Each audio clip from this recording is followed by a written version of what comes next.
സിനിമയുടെ തുടക്കത്തിൽ തന്നെ ആഫ്രിക്കൻ കാട്ടിനുള്ള ഒരു കുഞ്ഞു ഗ്രാമത്തിലേക്ക് പറന്നിറങ്ങുന്ന ഒരു എയ്റോപ്ലെയിനും കാണിച്ചുകൊണ്ടാണ് അതിൽ നിന്നും കോൾ എന്ന് പറയുന്ന ഒരാൾ പുറത്തേക്ക് ഇറങ്ങുന്നു. കൂടെ തന്നെ അയാളുടെ കാമുകിയായിട്ടുള്ള ജൂലിയറ്റുമുണ്ട്. ഫ്ലൈറ്റിൽ നിന്നും ഇറങ്ങി വരുന്ന ഇവരെ രണ്ടുപേരെയും കൂട്ടാനായിട്ട് ജോഷ് എന്നൊരു പയ്യൻ പുറത്ത് നിൽപ്പുണ്ടായിരുന്നു. ഈ കോൾ എന്ന് പറയുന്ന ഒരാൾ വലിയൊരു കോടീശ്വരനാണ്. വ്യത്യസ്തമായ ഒരുപാട് അഡ്വഞ്ചറൊക്കെ ചെയ്യാൻ ഭയങ്കര ഇഷ്ടമാണ് പുള്ളിക്കാരന്. അതിനുവേണ്ടി എത്ര പൈസ വേണമെന്നുണ്ടെങ്കിലും പുള്ളിക്കാരൻ ചെലവഴിക്കും. ഇവിടേക്ക് വന്നതിന്റെ ഉദ്ദേശം എന്താണെന്ന് വെച്ചിട്ടുണ്ടെങ്കിൽ, ഈ ആഫ്രിക്കൻ കാടിനുള്ളിലായിട്ട് ഇതുവരെ മനുഷ്യന്മാർ ആരും കണ്ടെത്താതിരുന്ന ഒരു വലിയ ഗുഹ ഉണ്ട്. അതിനുള്ളിൽ എന്താണെന്ന് അറിയാനുള്ള ആകാംക്ഷ കൊണ്ട് പുള്ളിക്കാരൻ നേരത്തെ തന്നെ ഒരു ടീമിനെ ഇങ്ങോട്ടേക്ക് അയച്ചിട്ടുണ്ട്. ഫ്രാങ്ക് എന്ന് പറയുന്ന ആളാണ് ആ ഒരു ടീമിന്റെ ലീഡർ. അയാളുടെ മകനാണ് ഈ ജോഷും. അങ്ങനെ ഇവർ മൂന്ന് പേരും ആ ഒരു ഹെലികോപ്റ്ററിൽ ആ ഒരു ഗുഹയ്ക്ക് അടുത്തേക്ക് പോവുകയാണ്. അരമണിക്കൂറോളം യാത്രയുണ്ടായിരുന്നു അവിടേക്ക് പോകാനായിട്ട്. കാടും മലകളും പുഴകളും താണ്ടിയിട്ട് ഒടുക്കം അവർ അവിടേക്ക് എത്തിച്ചേരുകയാണ്. അതിഭീമാകാരമായിട്ടുള്ള ഒരു കുഴി, മനുഷ്യരാരും ഇതുവരെ എക്സ്പ്ലോർ ചെയ്യപ്പെടാത്ത ലോകത്തിലെ ഏറ്റവും വലിയൊരു ഗുഹ. അവരുടെ ടീം ഈ ഗുഹ എക്സ്പ്ലോർ ചെയ്യാൻ തുടങ്ങിയിട്ട് ഇന്നേക്ക് 34ാമത്തെ ദിവസമാണ്. തുടർച്ചയായിട്ടുള്ള ഡൈവിംഗ് മൂലം ഈ ടീമിലുള്ള കുറച്ച് പേര് ഭയങ്കര തളർച്ചയിലായിരുന്നു. എല്ലാവരും ഇപ്പോൾ തന്നെ സൂര്യപ്രകാശം കണ്ടിട്ട് 17 ദിവസത്തോളം ആയിട്ടുണ്ട്. ഇതൊക്കെ ഫ്രാങ്ക് ശ്രദ്ധിക്കുന്നുണ്ടെങ്കിലും അയാൾ അത് കാര്യമാക്കുന്നേയില്ല. ഓക്കെ, അപ്പോൾ അടുത്ത റൗണ്ടിന് റെഡി ആണോ എന്നൊക്കെയാണ് ഫ്രാങ്ക് ചോദിക്കുന്നത്. വയ്യ വയ്യേ എന്നാണ് ബാക്കിയുള്ളവർ പറയുന്നത്. അങ്ങനെ ജോഷി ഇവരൊക്കെ കൂടി ചേർത്തിട്ട് ഈ ഒരു ഗുഹയുടെ ഉള്ളിലേക്ക് കൊണ്ടുപോകുമ്പോൾ അവിടെ ഗുഹയ്ക്ക് അകത്ത് ഉപയോഗിക്കുന്ന ഓക്സിജൻ സിലിണ്ടറൊക്കെ അവിടെയുള്ള ആൾക്കാർ തിരികെ കൊണ്ടുപോകുന്നതാണ് ഇവർ കാണുന്നത്. അവരെന്തിനാ ഇതൊക്കെ തിരികെ കൊണ്ടുവന്ന് അവൻ അന്വേഷിക്കുന്നുണ്ട്. എന്തോ വലിയ കൊടുങ്കാറ്റും മഴയൊക്കെ വരാൻ പോവുകയാണ്, അതുകൊണ്ടാണ് അവരവിടെ നിന്ന് മാറ്റുന്നതെന്നൊക്കെ ഫ്രാങ്ക് അവിടെ നിന്ന് പറയുന്നുണ്ട്. ഇവരെല്ലാവരും ടെന്റിലൊക്കെ വന്ന് കയറിയതും ആ ഒരു ഗുഹയെ പറ്റിയുള്ള ഡീറ്റെയിൽസ് ആണ് ആദ്യം നോക്കുന്നത്. ആയിരക്കണക്കിന് വർഷങ്ങളോളം പെയ്തൊരു മഴ. ആ മഴവെള്ളത്തിന്റെ സമ്മർദ്ദം കാരണം മലയുടെ മുകളിൽ വലിയൊരു കുഴി തന്നെ ഉണ്ടായി. ആ ഒരു കുഴിയിലൂടെ വെള്ളം തുരന്നു വരുന്ന മലയുടെ ഏറ്റവും അടിവാരത്ത് തന്നെ എത്തിയിട്ടുണ്ട്. അങ്ങനെയാണ് ഇതൊരു വലിയ ഗുഹയായിട്ട് മാറിയതും. മല മുഴുവനും തുരന്നു പോയിട്ടുണ്ടായിരുന്ന ആ വെള്ളം ഉണ്ടല്ലോ, അത് മുഴുവൻ കടലിലേക്കാണ് പോയി ചേരുന്നത്. പക്ഷെ ഏത് വഴിയാണ് ആ വെള്ളം മുഴുവനും കടലിലേക്ക് പോകുന്നത് ആർക്കും അറിയില്ല. അതുകൊണ്ടാണ് ഗുഹയ്ക്കുള്ളിലെ എന്തൊക്കെ വഴികളുണ്ടെന്ന് കണ്ടുപിടിക്കുന്നതിന് വേണ്ടിയിട്ട് കോള് തൻ്റെ പൈസ മൊത്തം വാരിയെറിഞ്ഞ് ഈ ഒരു ടീമിനെ ഇങ്ങോട്ടേക്ക് അയച്ചത്. ഇപ്പോൾ ഈ ഒരു ഗുഹയുടെ ഏകദേശം 2 കിലോമീറ്റർ ആഴത്തിൽ വരെ അവർ എക്സ്പ്ലോർ ചെയ്തിട്ടുണ്ട്. കുറച്ച് പേര് ഇപ്പോൾ അവിടെ ഡൈവ് ചെയ്തുകൊണ്ടിരിക്കുകയാണ്. ഈ സമയം മുകളിൽ നിൽക്കുന്നവർ താഴേക്ക് ഇറങ്ങാനായിട്ട് തയ്യാറായിരിക്കുകയാണ്. ഒരു കയറ് വഴി ആദ്യം വിക്ടോറിയയും അവൾക്ക് പുറമെ ജോഷും ഇറങ്ങുന്നുണ്ട്. താഴേക്ക് ഇറങ്ങിയപ്പോഴാണ് ഈ ഒരു കുഴി എന്തുമാത്രം വലുതാണെന്ന് അവർക്ക് മനസ്സിലായത്. എന്നാൽ കാളാണെന്നുണ്ടെങ്കിൽ ഇതിലും വലിയ അഡ്വഞ്ചറും കാര്യങ്ങളൊക്കെ പ്രതീക്ഷിച്ചിട്ടാണ് വന്നിട്ടുണ്ടായിരുന്നത്. പുള്ളിക്കാരനാണെന്നുണ്ടെങ്കിൽ ചുമ്മാ ഒന്നും നോക്കാണ്ട് ആ ഒരു കുഴിയിലേക്ക് ഒരു ഒറ്റ ചാട്ടം. എന്നിട്ട് താഴെ എത്താറായപ്പോഴത്തേക്കും പാരച്യൂട്ട് വലിച്ച് ആള് സേഫായിട്ട് താഴെ ലാൻഡും ചെയ്തു. ഒരു അഡ്വഞ്ചർ ഫ്രീക്കൻ തന്നെ അല്ലേ. അങ്ങനെ എല്ലാവരും താഴെ ലാൻഡ് ചെയ്തപ്പോഴേക്കും ഫ്രാങ്കും ആ ഒരു ലേഡിയും കൂടി വെള്ളത്തിനടിയിലേക്ക് പോയിട്ടുണ്ടായിരുന്നു. ഇവരുടെ ഹെൽമെറ്റിൽ ഒരു ക്യാമറ ഉണ്ട്. അതുകൊണ്ട് തന്നെ അവിടെ നടക്കുന്ന കാര്യങ്ങൾ മുഴുവന് പുറത്തിരിക്കുന്നവർക്കൊക്കെ കാണാൻ പറ്റും. മാത്രമല്ല, വെള്ളത്തിനടിയിലായിട്ട് ഒരു വലിയൊരു ബലൂൺ മാതിരി ഒരു സംഭവമുണ്ട്. അതിൻ്റെ ഉള്ളിൽ ഇവർക്ക് ആർക്കെങ്കിലും ഒരുപാട് നേരം ഡൈവ് ചെയ്യുമ്പോൾ ബോഡിക്ക് തളർച്ചയും കാര്യങ്ങളൊക്കെ വരാം. അപ്പോൾ അവിടെ റെസ്റ്റ് ചെയ്യാനായിട്ട് ഇവർക്ക് പറ്റും. അങ്ങനെ ഫ്രാങ്കും ലേഡിയും കൂടി വീണ്ടും അതിൻ്റെ അടിയിലേക്ക് പോവുകയാണ്, അതായത് ഗുഹയുടെ അടിയിലേക്ക്. അവർ ഇതുവരെ എക്സ്പ്ലോർ ചെയ്തതിൻ്റെ ഏറ്റവും അറ്റത്ത് വരെ അവർ പോയിട്ടുണ്ട്. ഇനിയും അങ്ങോട്ടേക്ക് പോകണമെന്നുണ്ടെങ്കിൽ ഡ്രില്ലിംഗ് മെഷീൻ വെച്ചിട്ട് അത്രയും ഭാഗം തുരന്നെടുക്കേണ്ടി വരും. ഇപ്പോൾ അവർ ചെയ്യുന്നതും അതാണ്. അങ്ങനെ ഡ്രില്ല് ചെയ്തുകൊണ്ടിരിക്കുമ്പോഴാണ് ആ സമയത്ത് ഉണ്ടാകുന്ന മണ്ണും പൊടിയൊക്കെ ഉണ്ടാവുമല്ലോ, ആ മണ്ണിനെയൊക്കെ വേഗത്തിൽ ഒരു ഭാഗത്തേക്ക് മാത്രം ഇങ്ങനെ വലിച്ചെടുക്കുന്നത് അവർ ശ്രദ്ധിക്കുന്നത്. അപ്പോഴാണ് അവർക്ക് മനസ്സിലായത് അവിടെ മറ്റൊരു വഴിയുണ്ടെന്ന്. കല്ലുകളൊക്കെ മാറ്റിയിട്ട് അതുവഴി എക്സ്പ്ലോർ ചെയ്യാനായിട്ട് അവർ തുടങ്ങുകയാണ്. ആദ്യം പോയത് ഫ്രാങ്കാണ്. തൊട്ട് പിറകെ ആ ഒരു ലേഡിയും. ഒരാൾക്ക് മാത്രം കടന്നു പോകാൻ പറ്റുന്ന അത്രയും ചെറിയ ഒരു ഗ്യാപ്പായിരുന്നു അത്. തങ്ങൾ കൊണ്ടുവന്ന എല്ലാ എക്യുപ്മെന്റ്സും അതുവഴി കൊണ്ടുപോകാൻ സാധിക്കില്ല എന്ന് അവർക്ക് മനസ്സിലായി. അങ്ങനെ ആ ഒരു തുരങ്കം മുഴുവനും മറികടന്ന് അവർ എത്തി നിന്നതാണെന്നുണ്ടെങ്കിൽ അതിഭീമാകാരമായിട്ടുള്ള മറ്റൊരു ഗുഹയിലായിരുന്നു. മാത്രമല്ല, അവർ നിൽക്കുന്നതിനും 400 അടി മുകളിലായിട്ട് വെള്ളത്തിന്റെ ഒഴുക്ക് പോലെ എന്തോ ഒന്ന് കാണുന്നുണ്ട്. ഒരുപക്ഷെ അതിനപ്പുറം മറ്റൊരു ഗുഹ ഉണ്ടായിരിക്കാം. അവിടേക്ക് പോയി നോക്കാൻ ആഗ്രഹമുണ്ടെങ്കിലും അവർ അത് വേണ്ടെന്ന് വെച്ചു. കാരണം മറ്റൊന്നുമല്ല, ഇവർക്ക് വേണ്ടി പണം മുടക്കിയത് കോളല്ലേ. അതുകൊണ്ട് തന്നെ ആദ്യം അവൻ തന്നെ ആയിരിക്കണം അവിടെ എക്സ്പ്ലോർ ചെയ്യേണ്ടത്. അങ്ങനെ ഇവർ തിരിച്ചു വരികയാണ്. പക്ഷെ പോകുന്ന വഴിക്ക് ആ ലേഡിയുടെ ഓക്സിജൻ മാസ്ക് ആണെന്നുണ്ടെങ്കിൽ ഒരു പാറയിൽ തട്ടിയിട്ട് അത് ലീക്കാവാൻ തുടങ്ങിയിട്ടുണ്ടായിരുന്നു. ഇങ്ങനെ ഒരു സംഭവം പ്രതീക്ഷിക്കാത്തതുകൊണ്ട് തന്നെ രണ്ടുപേരും ശരിക്കും പതറിപ്പോയി. പൊട്ടിയ ഗ്യാപ്പ് വഴി വെള്ളം ഉള്ളിലേക്ക് കയറി മാസ്കിനകത്ത് വരെ ഇപ്പോൾ വെള്ളം നിറയാൻ തുടങ്ങിയിട്ടുണ്ട്. നീ ടെൻഷൻ ആവല്ലേ, എൻ്റെ കയ്യിലുള്ള ഓക്സിജൻ വെച്ച് നമുക്ക് രണ്ടുപേർക്കും പിടിച്ചു നിൽക്കാൻ പറ്റുമെന്നൊക്കെ പറഞ്ഞ് ഫ്രാങ്ക് ഒരു വിധത്തിൽ അത് ഊരിക്കൊടുക്കുന്നുണ്ട് ആ മാസ്ക്. എന്നിട്ട് കുറച്ചു നേരം ആ ഒരു ലേഡിക്ക് ഇട്ട് കൊടുക്കുന്നു. അതിനുശേഷം അവനും ശ്വാസം എടുക്കുന്നുണ്ട്. ഇതിങ്ങനെ അങ്ങോട്ടും ഇങ്ങോട്ടും മാറ്റി രണ്ടുപേർക്കും എന്തായാലും അത്രയും ദൂരം വരാൻ സാധിക്കില്ല. അതുകൊണ്ട് തന്നെ ഫ്രാങ്ക് പിന്നീട് ആ ലേഡിക്ക് ആ മാസ്ക് കൊടുക്കുന്നില്ല. കാരണം അങ്ങനെ ചെയ്യുകയാണെന്നുണ്ടെങ്കിൽ രണ്ടുപേരുടെയും ജീവൻ നഷ്ടപ്പെടും. കുറച്ചു നേരത്തേക്ക് നമ്മുടെ ഫ്രാങ്ക് ആണെന്നുണ്ടെങ്കിൽ അവൻ്റെ ഹൃദയം കല്ലാക്കി മാറ്റുകയാണ്. അല്ലാണ്ട് വേറെ വഴിയൊന്നുമില്ല. ഒടുവിൽ അവൻ്റെ മുമ്പിൽ വെച്ചിട്ട് തന്നെ ആ ഒരു പെൺകുട്ടി ശ്വാസം കിട്ടാണ്ട് പിടഞ്ഞു മരിക്കുകയാണ്.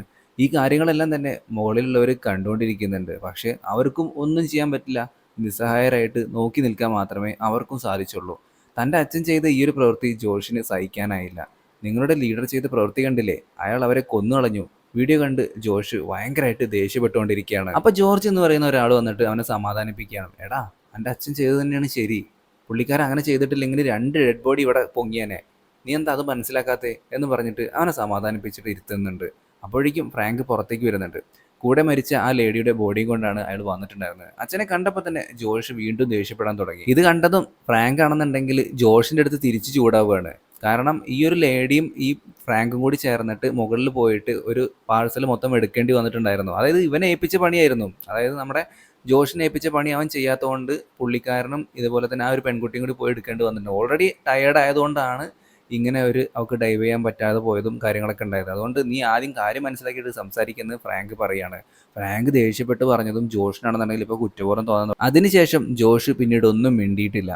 ഇവിടെ നടന്ന കാര്യങ്ങളെല്ലാം ഗുഹയുടെ മുകളിലുള്ളവർക്ക് റിപ്പോർട്ട് ചെയ്യാൻ നോക്കിയെങ്കിലും റേഞ്ച് കിട്ടുന്നുണ്ടായിരുന്നില്ല.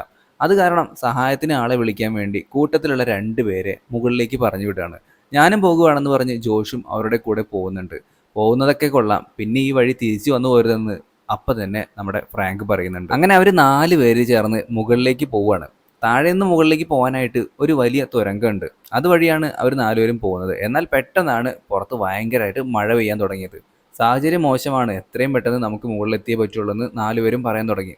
വേഗത്തിൽ തന്നെ മുകളിലേക്ക് കയറാൻ തുടങ്ങിയിട്ടുണ്ട്. മുകളിലേക്ക് കയറാൻ പറ്റുന്ന ഒരിടത്ത് എത്തിയതും ജോഷ് പെട്ടെന്ന് തന്നെ അവിടെ ഉണ്ടായിരുന്ന ഒരു റേഡിയോ വഴി എങ്ങനെയൊക്കെയോ മുകളിലുള്ളവരുമായിട്ട് കോൺടാക്ട് ചെയ്യുന്നുണ്ട്. എല്ലാ കാര്യങ്ങളും പറയുമ്പോഴത്തേക്കും ആ കോള് മൊത്തത്തിൽ അങ്ങോട്ട് ഡിസ്കണക്ട് ആയി പോകുന്നുണ്ട്. എങ്കിലും മുകളിലേക്ക് തന്നെ പോകാനായിട്ട് അവർ തീരുമാനിക്കുകയാണ്. പക്ഷെ പെട്ടെന്നാണ് അങ്ങോട്ടേക്ക് വെള്ളം വന്ന് മറിയാൻ തുടങ്ങിയത്. ഭാഗ്യത്തിന് അവിടെ ഉണ്ടായിരുന്ന കയറിൽ പിടികിട്ടിയതുകൊണ്ട് 4 പേരും ഒലിച്ചു പോയില്ല. എങ്കിലും കൂട്ടത്തിലുണ്ടായിരുന്ന 2 പേര് ഒരു വിധത്തിൽ ആ ഒരു കയറിൽ പിടിച്ച് എങ്ങനെയൊക്കെയോ മുകളിലേക്ക് കയറി രക്ഷപ്പെടുന്നുണ്ട്. കൂടെ വരാൻ ജോഷിനെ വിളിച്ചെങ്കിലും അവൻ പോകാൻ തയ്യാറായില്ല. എത്രയൊക്കെ വഴക്കുണ്ടാക്കിയാലും തൻ്റെ സ്വന്തം അച്ഛനല്ലേ, ഫ്രാങ്കിനെ ഒറ്റയ്ക്കാക്കി വരാൻ അവന് ഒട്ടും മനസ്സ് വന്നില്ല. അതുകൊണ്ട് തന്നെ അവൻ തൻ്റെ അച്ഛൻ്റെ അടുത്തേക്ക് തിരികെ പോവുകയാണ്. അവനെ ഒറ്റയ്ക്ക് വിടാൻ മനസ്സിലാത്തത് കൊണ്ട് തന്നെ ലൂക്കയും അവൻ്റെ കൂടെ പോകുന്നുണ്ട്. ഇവിടുത്തെ അവസ്ഥയും വളരെയധികം മോശമായിരുന്നു. ഇവർ നിൽക്കുന്നതിന് ചുറ്റും അരുവി പോലെ ഇപ്പോൾ വെള്ളം കുതിച്ചു മറിയുകയാണ്. എങ്കിലും ഇങ്ങനെ വെറുതെ നിൽക്കാൻ പറ്റില്ലല്ലോ. അതുവഴി ഇവരെങ്ങനെയെങ്കിലും കയറി പോകാമെന്ന് വിചാരിക്കുകയാണ്.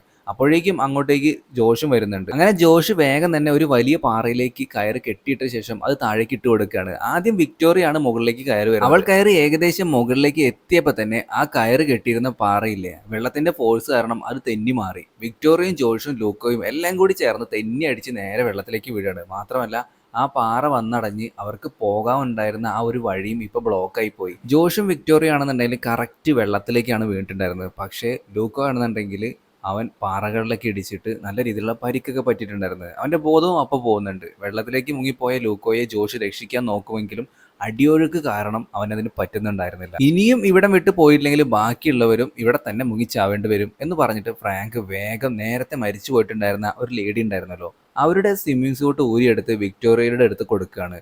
എന്തിനാണെന്ന് വെച്ചിട്ടുണ്ടെങ്കിൽ ആ ഒരു സ്യൂട്ട് ഇട്ടില്ലെങ്കിൽ അതിഭയങ്കരമായിട്ടുള്ള തണുപ്പടിച്ചിട്ട് പുള്ളിക്കാരിക്ക് നല്ല രീതിയിലുള്ള പണി കിട്ടും. പക്ഷേ വിക്ടോറിയ സമ്മതിക്കുന്നില്ല. ശവത്തിൽ കിടക്കുന്ന ഡ്രസ്സൊന്നും എന്നെ കൊണ്ട് ഇടാൻ പറ്റില്ല എന്നാണ് അവൾ പറയുന്നത്. ഇവരങ്ങനെ സംസാരിച്ചുകൊണ്ടിരിക്കുമ്പോഴാണ് വെള്ളത്തിനടിയിൽ നിന്ന് ഒരു ലൈറ്റ് വരുന്നത്. നോക്കിയപ്പോൾ അത് ലൂക്കായിരുന്നു. അവന് നല്ല രീതിയിലുള്ള പരിക്ക് പറ്റിയിട്ടുണ്ട്. മുഖമൊക്കെ ഇടിച്ചിട്ട് മുഖത്തിന്റെ പകുതി ഭാഗമൊക്കെ ആകെ ഉടഞ്ഞു പോയിട്ടുണ്ടായിരുന്നു. ഈ ഒരു അവസ്ഥയിൽ അവൻ എന്തായാലും രക്ഷപ്പെടാൻ പോകുന്നില്ല എന്ന് ഫ്രാങ്കിന് മനസ്സിലായി. ഈ ഒരു കാഴ്ച കണ്ട് ജോഷ് കരഞ്ഞുകൊണ്ട് അവിടെ നിന്ന് പോയ നിമിഷം തന്നെ ഫ്രാങ്ക് പാതി ജീവനോടെ കിടന്ന ലൂക്കയെ വെള്ളത്തിൽ മുക്കിക്കൊല്ലുകയാണ്. കാരണം അവനെ എങ്ങനെ പോയിട്ടുണ്ടെങ്കിലും രക്ഷിക്കാനായിട്ട് പറ്റില്ല. പിന്നെ ഇവിടെ കിടന്ന് നരകിച്ച് മരിക്കേണ്ടി വരും. അതുകൊണ്ട് തന്നെ ആ ഒരു നിമിഷം ഫ്രാങ്ക് അവനെ ജീവനോടെ വെള്ളത്തിൽ മുക്കി താഴ്ത്തുകയാണ്. അങ്ങനെ എല്ലാവരും ഡൈവ് ചെയ്യാൻ റെഡിയായി നിൽക്കുകയാണ്. ഈ ഒരു ഗുഹ വിട്ട് മുകളിലേക്ക് പോകാനായിട്ട് വേറെ വഴിയൊന്നുമില്ല. തുടക്കത്തിൽ ഫ്രാങ്കും ആ ഒരു ലേഡിയും ചേർന്ന് പുതിയൊരു ഗുഹ കണ്ടുപിടിച്ചിട്ടുണ്ടായിരുന്നല്ലോ രക്ഷപ്പെടാനായിട്ട്. ഇനി ആ ഒരു മാർഗം മാത്രമേ ഇവരുടെ പക്കലുള്ളൂ. ആദ്യം കാളാണ് മുന്നിൽ പോയിട്ടുണ്ടായിരുന്നത്. അവൻ്റെ ദേഹത്ത് ഒരു കയറ് കെട്ടിയിട്ടുണ്ട്. അത് പിടിച്ച് ഫോളോ ചെയ്താണ് ബാക്കിയുള്ളവരും പുറകെ പോകുന്നത്. ഏറ്റവും പിറകിലായിട്ടാണ് വിക്ടോറിയ. കാരണം അവൾ ഡൈവിങ്ങിൽ എക്സ്പേർട്ട് അല്ല. നീന്തി നീന്തി നേരത്തെ കണ്ടുപിടിച്ച ആ ഒരു തുരങ്കത്തിനടുത്ത് എത്തിയിട്ടുണ്ട് എല്ലാവരും. ഓരോരുത്തരായിട്ട് ഇവർ അതിനുള്ളിൽ കയറിക്കൂടാൻ തുടങ്ങി. ഏറ്റവും അവസാനമായിട്ട് വിക്ടോറിയാണ് വന്നിട്ടുണ്ടായിരുന്നത്. അവൾക്കും വലിയ പ്രശ്നങ്ങളൊന്നും ഉണ്ടായിരുന്നില്ല. കുറച്ച് കഴിഞ്ഞപ്പോൾ വിക്ടോറിയ തണുപ്പ് കാരണം കിടുകിട വിറയ്ക്കാനായിട്ട് തുടങ്ങി. മറ്റുള്ളവരെ പോലെ അവൾക്ക് സ്വിം സ്യൂട്ടും കാര്യങ്ങളൊന്നും ഇല്ലല്ലോ. നനഞ്ഞ ഡ്രസ്സൊക്കെ മാറ്റിയിട്ട് വേഗം തന്നെ കൈയും കാലും തിരുമിയിട്ട് എല്ലാവരും കൂടി അവൾക്ക് ചൂട് കൊടുക്കുകയാണ്. ശേഷം ഒരു അലൂമിനിയം ഹീറ്റ് പേപ്പർ ഉപയോഗിച്ചിട്ട് അവൾക്ക് പുതച്ചു കൊടുക്കുന്നുണ്ട്. ഇവരുടെ കൂടെ തന്നെ ജോർജ് എന്ന് പറയുന്ന ഒരാളുണ്ടായിരുന്നു. പുള്ളിക്കാരൻ്റെ അവസ്ഥയാണെന്നുണ്ടെങ്കിൽ വളരെ മോശമാണ്. വെള്ളത്തിൻ്റെ പ്രഷർ കാരണം അയാളുടെ രക്തക്കുഴലുകളൊക്കെ ആകെ പൊട്ടിയ അവസ്ഥയിലാണ്. അവന് നന്നായിട്ട് ഡൈവ് ചെയ്യുന്ന ഒരാളൊക്കെയാണ്. പണ്ടൊരിക്കൽ ഡൈവ് ചെയ്യുന്ന സമയത്ത് അവൻ ഇങ്ങനെ ഒരു പ്രശ്നം വന്നിട്ടും ഉണ്ടായിരുന്നു. അന്ന് ഉപേക്ഷിച്ചതാണ് ഈ ഒരു പരിപാടി. പക്ഷേ ഇപ്പോൾ ഡൈവ് ചെയ്യാതെ മറ്റൊരു വഴിയില്ലല്ലോ. അത് കാരണം ഇപ്പോൾ ശ്വാസം എടുക്കാൻ പോലും പറ്റാത്ത അവസ്ഥയിലായിട്ടുണ്ട്. അങ്ങനെ അല്പനേരം അവരെല്ലാവരും ആ ഒരു ഗുഹയിൽ തന്നെ റെസ്റ്റ് ചെയ്യുകയാണ്. ഇവിടെ ഇനി അധിക നേരം തങ്ങുന്നത് ബുദ്ധിയല്ല എന്ന് ഫ്രാങ്കിന് മനസ്സിലായി. കാരണം 2 ദിവസം താമസിക്കാനുള്ള ഭക്ഷണവും കാര്യങ്ങളൊക്കെ അവരുടെ കയ്യിലുണ്ട്. പക്ഷെ അപ്പോഴേക്കും വെള്ളത്തിനടിയിലായിട്ടുണ്ടെങ്കിൽ പണിയാവില്ല. അതുകൊണ്ട് ഇവർ വീണ്ടും അവിടെ നിന്ന് പോകാനായിട്ട് തീരുമാനിക്കുകയാണ്. അടുത്ത് ഒരു ടണൽ ഉണ്ടായിരുന്നു. അതുവഴി ഇവർ മുന്നോട്ട് നടക്കുകയാണ്. ഇതിനിടയ്ക്ക് ജോർജിനാണെന്നുണ്ടെങ്കിൽ ഇപ്പം നല്ല രീതിയിൽ വയ്യാതായിട്ടുണ്ട്. അവൻ്റെ കയ്യിലുണ്ടായിരുന്ന 2 സിലിണ്ടർ എടുത്തിട്ട് ജോഷിൻ്റെ കയ്യിൽ അവൻ ഏൽപ്പിക്കുന്നുണ്ട്. ഓക്കെ എന്ന് പറഞ്ഞിട്ട് ജോഷ് മുന്നോട്ടേക്ക് നടക്കാമെന്ന് നടക്കുന്നുണ്ട്. അവൻ പിന്നീട് വരാമെന്നും പറഞ്ഞിട്ട് പതിയെ നടക്കുകയാണ്. പക്ഷേ ജോർജ് പെട്ടെന്ന് രക്തം ഛർദ്ദിക്കാൻ തുടങ്ങിയിട്ടുണ്ടായിരുന്നു. അങ്ങനെ അല്പസമയം കഴിഞ്ഞതും ബാക്കി എല്ലാവരും നടന്ന് ഇപ്പോൾ ഒരു പോയിന്റിൽ എത്തിയിട്ടുണ്ട്. ഫ്രാങ്ക് തിരിഞ്ഞു നോക്കിയതും ജോർജിനെ കാണുന്നില്ല. നിന്റെ പുറകിലുണ്ടായിരുന്ന ജോർജ് എന്ത് ചെയ്യുന്നത് നമ്മുടെ ജോഷിന്റെ അടുത്ത് ഫ്രാങ്ക് ചോദിക്കുന്നുണ്ട്. അപ്പോഴാണ് ഇങ്ങനൊരു കാര്യം ജോഷും അറിയുന്നത്. ഫ്രാങ്കിന് ആകെ ടെൻഷനായി. അയാൾ ജോർജിന്റെ പേര് ഉറക്കെ വിളിച്ചു നോക്കി. പക്ഷേ ഒരു റെസ്പോൺസ് ഉണ്ടായിരുന്നില്ല. അവസാനമായിട്ട് ജോർജിനെ കണ്ടെടുത്ത് പോയി നോക്കിയെങ്കിലും അവിടെ അവനിട്ടിരുന്ന ആ ഒരു ജാക്കറ്റ് മാത്രമേ ഉണ്ടായിരുന്നുള്ളൂ. പെട്ടെന്നാണ് അവിടെ ഒരു എഴുത്ത് നമ്മുടെ ഫ്രാങ്ക് കാണുന്നത്. ജോർജ് വാസ് ഹിയർ എന്ന് പറഞ്ഞിട്ട് അതിൽ എഴുതി വെച്ചേക്കാണ്. അത് കണ്ടപ്പോഴേ ഫ്രാങ്കിന് കാര്യം മനസ്സിലായി. എന്താണെന്ന് വെച്ചാൽ തന്നെ കൊണ്ട് ഇനി കൂട്ടിയേ കൂടില്ല എന്ന് ജോർജിന് മനസ്സിലായിട്ടുണ്ട്. അതുകൊണ്ട് സ്വയം ജീവനെടുക്കാനുള്ള തയ്യാറെടുപ്പിലാണ്. ഫ്രാങ്കും ജോഷും ആണെന്നുണ്ടെങ്കിൽ ജോർജിൻ്റെ പേര് വിളിച്ച് അവിടെ മുഴുവൻ തിരയാൻ തുടങ്ങിയിട്ടുണ്ട്. എന്നാൽ ജോർജ് ആണെന്നുണ്ടെങ്കിലോ അവരാരും കാണാതെ ചെറിയൊരു തുരങ്കത്തിലായിട്ട് ഒളിച്ചു കിടക്കുകയാണ്.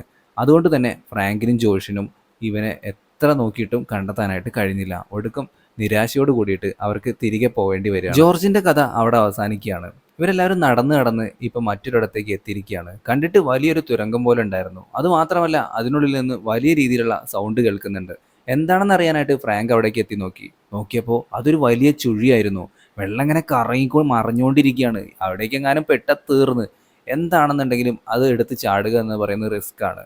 അപ്പോൾ എന്ത് ചെയ്യാമെന്ന് വിചാരിച്ചിരിക്കുമ്പോഴാണ് അവിടെ നിന്ന് റോപ്പ് കെട്ടിയിട്ട് അവരങ്ങനെ ആ ഒരു ചുഴി ക്രോസ് ചെയ്യാനായിട്ട് നോക്കുന്നത്. അങ്ങനെ ഓരോരുത്തരായിട്ട് ക്രോസ് ചെയ്തുകൊണ്ടിരിക്കുകയാണ്. ആദ്യം നമ്മുടെ കാള് ക്രോസ് ചെയ്തു. അത് കഴിഞ്ഞിട്ട് വിക്ടോറിയ ആയിരുന്നു. ഇവളാണെന്നുണ്ടെങ്കിൽ അങ്ങോട്ടേക്ക് പോയിക്കൊണ്ടിരിക്കുമ്പോൾ അവളുടെ മുഖം കാണാൻ പറ്റുന്നില്ല എന്ന് പറഞ്ഞിട്ട് അവളുടെ മുഖത്തേക്ക് ടോർച്ച് അടിക്കുകയാണ്. അതോടുകൂടിയിട്ട് ആ വെട്ടം വന്നപ്പോൾ തന്നെ അവളുടെ കൈ പിടിവിട്ട് പോവാണ്. കയറിലുണ്ടായിരുന്ന ആ ഒരു ഹുക്കിലായിട്ട് അവളുടെ മുടിയും കുടുങ്ങുന്നുണ്ട്. അതോട് കൂടിയിട്ട് ആ ബോഡിയുടെ ഫുൾ വെയിറ്റും ആ ഒരു മുടിയിലായി പോവാണ്. വേദന സഹിക്കാൻ കഴിയാതെ അലറി കരഞ്ഞുകൊണ്ടിരിക്കുകയാണ് അവൾ. ജോഷ് ആണെന്നുണ്ടെങ്കിൽ പെട്ടെന്ന് തന്നെ അവളെ രക്ഷിക്കാനായിട്ട് അപ്പുറത്തെ വശത്തേക്ക് പോകാൻ തുടങ്ങിയിട്ടുണ്ട്. എന്നാൽ അവളെ രക്ഷിക്കുന്നതിന് മുമ്പായിട്ട് തന്നെ വേദന സഹിക്കാൻ കഴിയാതെ വന്നതുകൊണ്ടുകൂടി വിക്ടോറിയ അവളുടെ ബാഗിലുണ്ടായിരുന്ന ഒരു കത്തി എടുത്തിട്ട് അവളുടെ മുറി അങ്ങ് മുറിച്ച് കളയാണ്. അതോടെ മൊത്തത്തിൽ പിടിവിട്ടിട്ട് അവൾ ആ ഒരു ചുഴിയുള്ള വെള്ളത്തിലേക്ക് അങ്ങോട്ട് വീണ് പോവുകയാണ്. ഇത് സഹിക്കാൻ കഴിയാതെ കാളാണെന്നുണ്ടെങ്കിൽ അവിടെ കിടന്ന് അലറി കരയാണ്. ആർക്കും ഒന്നും ചെയ്യാൻ പറ്റിയില്ല. അങ്ങനെ അല്പനേരം കഴിഞ്ഞ് എല്ലാം ഒന്ന് അടങ്ങിയപ്പോൾ അവർ വീണ്ടും മുന്നോട്ടേക്ക് നടക്കാൻ തുടങ്ങി.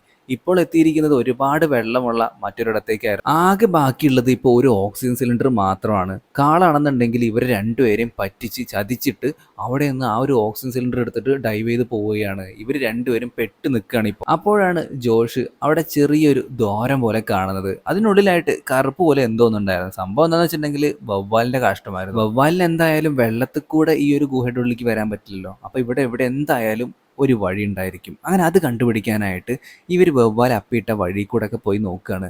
അങ്ങനെ ഒരു വിധത്തിൽ എങ്ങനെയൊക്കെയോ നുഴഞ്ഞ് അവർ ആ ഗുഹയിൽ നിന്ന് പുറത്തേക്ക് വരികയാണ്. ചെല്ലുമ്പോൾ മുകളിലായിട്ട് സൂര്യപ്രകാശമൊക്കെ നേരിട്ട് ഭൂമിയിലേക്ക് പതിക്കുന്ന ഒരിടം കാണുന്നുണ്ട്. പക്ഷേ അത് ഒരുപാട് ഉയരത്തിലാണ്.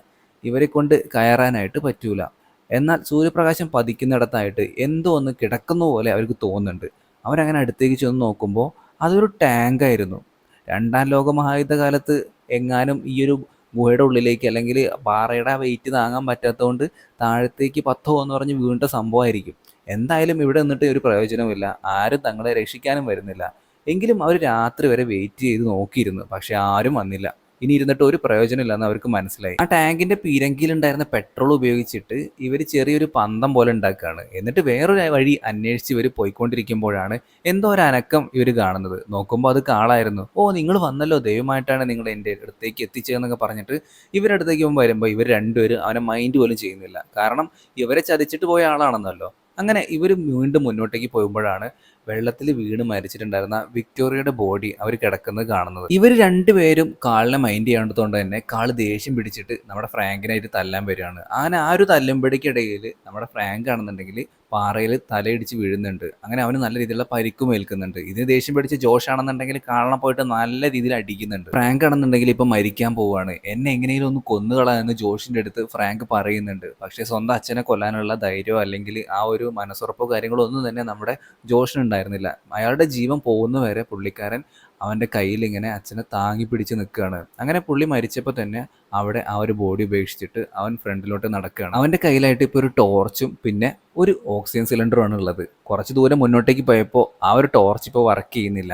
അവൻ്റെ അച്ഛൻ പണ്ട് കൊടുത്തിട്ടുണ്ടായിരുന്ന ഒരു ലോക്കറ്റ് ഉണ്ടായിരുന്നു അവൻ്റെ കഴുത്തിൽ. അതിൻ്റെ അറ്റത്തായിട്ട് ചെറിയൊരു ലൈറ്റ് ഉണ്ടായിരുന്നു.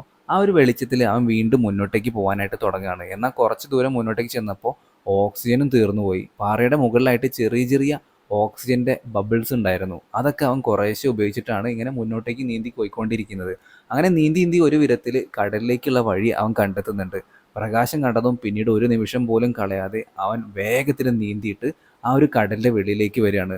ആ സമയത്ത് കടൽക്കരയിൽ ഉണ്ടായിരുന്ന കുറച്ച് പേരാണെന്നുണ്ടെങ്കിൽ അവനെ രക്ഷപ്പെടുത്തി കൊണ്ടുപോവുകയാണ്. ഈ സീനും കാണിച്ചുകൊണ്ടാണ് നമ്മുടെ ഇന്നത്തെ മൂവി അവസാനിക്കുന്നത്. മലയാളത്തിൽ ഇറങ്ങിയിട്ടുണ്ടായിരുന്ന ദ്രോണ എന്ന് പറയുന്ന ഒരു സിനിമ ഉണ്ടല്ലോ മമ്മൂട്ടിയുടെ, ആ ഒരു സിനിമയിനകത്ത് കുളത്തിൽ ഇതേപോലെ വീണിട്ടുണ്ടെങ്കിൽ പിന്നീട് പുഴയിലൂടെ എത്തുന്ന ആ ഒരു സീനൊക്കെ ഉണ്ടായിരുന്നല്ലോ. ഇവിടെ അത് പകരം ഗുഹയാണ്, പിന്നെ അതുപോലെ തന്നെ അത് നേരെ കടലിലേക്ക് എത്തുന്നു. ആ ഒരു രീതി രണ്ടും കൂടി ഇത് പെട്ടെന്ന് ഈ സിനിമ കണ്ടു കഴിഞ്ഞപ്പോൾ എനിക്ക് ആദ്യം തോന്നിയത് ദ്രോണ എന്ന് പറയുന്ന ആ സിനിമ എടുത്ത കാര്യമാണ് കേട്ടോ. അപ്പോൾ വീഡിയോ കാര്യങ്ങളൊക്കെ ഇഷ്ടപ്പെട്ടെങ്കിൽ ലൈക്ക് ചെയ്യാനും ഷെയർ ചെയ്യാനും സബ്സ്ക്രൈബ് ചെയ്യാനും മറക്കരുത്. ആദ്യമായിട്ടാണ് കൂട്ടുകാർ നമ്മുടെ ഈ ഒരു കൊച്ചു ചാനൽ കാണുന്നതെങ്കിൽ ഉറപ്പായിട്ടും ഇപ്പോൾ തന്നെ ഒന്ന് സബ്സ്ക്രൈബ് ചെയ്ത് വെച്ചേക്കുക. പുതിയൊരു വീഡിയോ ആയിട്ട് നമുക്ക് വീണ്ടും കാണാം. അതുവരെ എല്ലാവരും നല്ല ഹാപ്പി ആയിട്ടിരിക്കുക. Tata, bye bye.